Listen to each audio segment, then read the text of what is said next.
ดั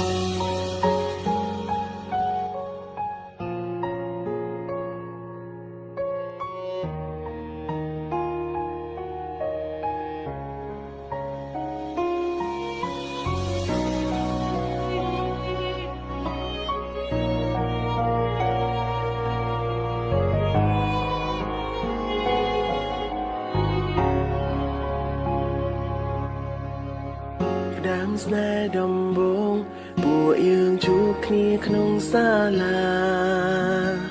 រួមស្រង់ជីវ៉ាព្រាមដូចមកផាក្នុងថ្នាក់នំប្រូជាច្រើនចាំអា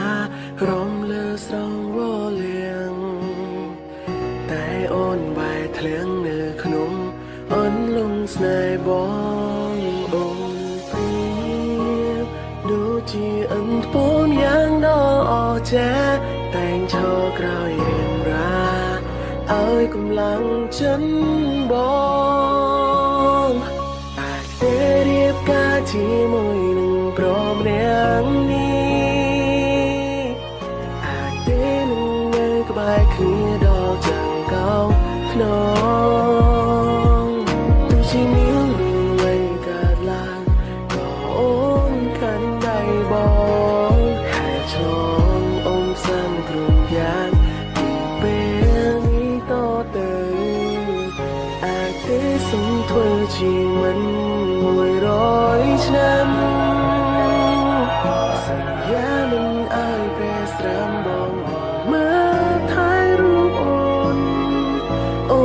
នជាមនុស្សតែម្នាក់ដែលស្រឡាញ់បងជាបង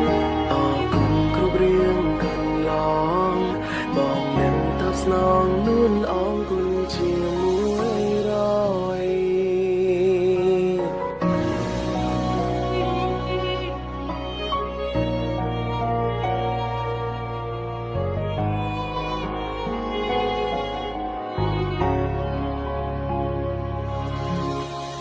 មានរឿងជាច្រើនដែលពួកយើងឆ្លងកាត់នឹងគ្នាមានទាំងលំបាកក្រំគ្រាមានទាំងសប្បាយទាំងនេះបានคล้ายជាអានុសាដ៏មានន័យដែលបងនឹងស្រីបានគង់ពីដល់ថ្ងៃនេះអូនព្រៀ